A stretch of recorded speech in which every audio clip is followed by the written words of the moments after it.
Hi everyone, this is Jed Shlackman. In this video I'll be speaking about the topic of balance and how balance is reflected both in nature and in our daily human lives. We can see different examples all around us of how this principle is vital in the natural world, even in our own bodies. You could consider your own blood and how different elements of that blood need to exist in a certain balance. So there needs to be a certain percentage of plasma there. We need certain minerals to be present. Your blood sugar could be too high or too low. We can consider that when we have any chemical in our body overly elevated or deficient, it could create problems with our health and well-being. Our body is constantly monitoring and regulating different hormones and chemicals of its own. So the neurotransmitters in your body, the digestive chemicals, reproductive hormones, all of these different things in our body are always within a certain range. They need to be within that range to keep us in balance. If we go too far in one direction or another, the consequences can be unpleasant.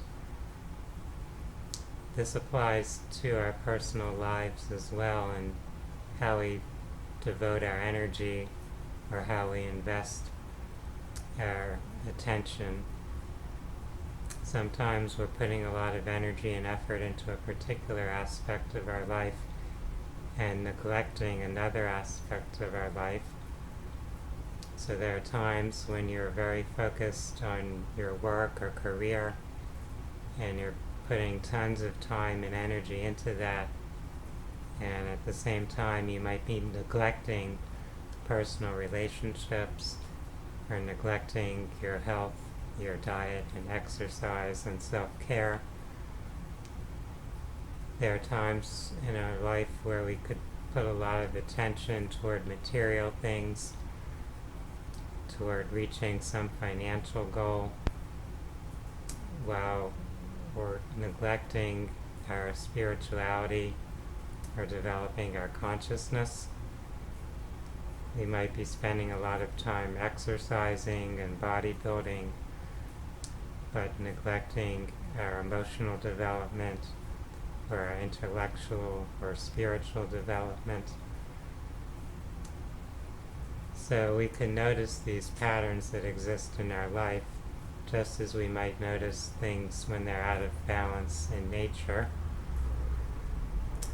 In nature, you might see when there's too much rain or too much water present, then things could become flooded, and that has a negative effect on the living beings that are present, since those living beings may be designed or adapted to only exist within an area where there's a certain range of water or moisture, and if there's too much, it could harm or kill those organisms. There could also be circumstances where things are too dry, where it's very hot or arid, and organisms that are not adapted to that type of climate may not survive. So everything in nature involves this principle of balance, of each organism existing in some type of harmony or equilibrium with its surroundings. Sometimes a particular animal or plant starts to overpopulate an area, and when that occurs, nature will in some way bring about some circumstance that will lead to some shift in that trend. Something will happen to help restore more of a balance in that regard. So nature has kind of its built-in intelligence for maintaining balance. And in our own lives, we can tap into our own inner awareness to show us when we're going out of balance or functioning in some imbalanced way as well. Often our own body is telling us when we're out of balance. So we might feel too stressed or anxious. We might feel tired or depleted. We might notice that our body is starting to break down in some way because we're not treating it in a balanced manner. In the metaphysical realm, there's a principle of elements, the 5 elements: fire, air, earth, water, and ether or spirit. So if those elements are out of balance, you'll tend to notice something that reflects that. And having that understanding, you can start to bring in some more of the other elements that will help recreate or restore some equilibrium.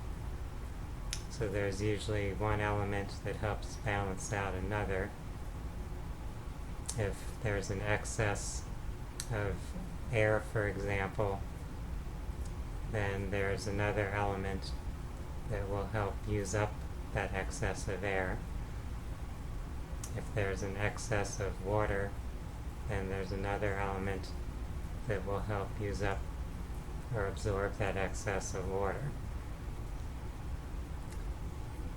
So this is applied in some of the holistic medicine systems, where you can use foods and herbs that have certain properties that will help you out when you're in a certain state of imbalance.